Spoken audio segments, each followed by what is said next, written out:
ก็แค่มาหากินซ้ำตายคือกันเบิดนั่นแหละเพราะว่าเจ้าสิมาเป็นหยังกระชัง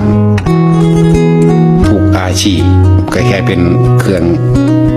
สัมมาอาชีโวหรือประกอบอาชีพเป็นแค่เรื่องชีพเลี้ยงชีพซ้ำตายหาอยู่ให้กินไปแค่ตายนั่นแหละอย่าหลงมัวเมาในยศถาบรรดาศักดิ์และอำนาจหน้าที่หรือฐานะการงาน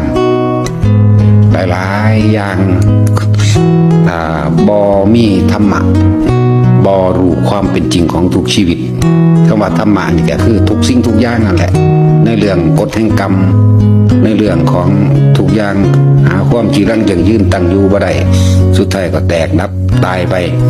ธรรมะคือการกระทำของทุกๆคนโดยแล้วแต่ย้อนขึ้นมาหาตนเองบัดเลวตัวเองก็รับผลของเลวดีตัวเองก็รับผลของดีที่สุดของธรรมะบ่ว่าสิเกิดเป็นยังก็แล้วแต่ในทุกอาชีพสาขาการงานสุดท้ายสิ่งที่เสมอกันก็คือความบ่จีรังยั่งยืนของชีวิตแล้วก็ตายอนัตตาแต่เขาเข้าใจความจริงของชีวิตตามความเป็นจริงของมันแล้วทุกสาขาอาชีพการงานก็สามารถเอามาซอยเหลือคนใด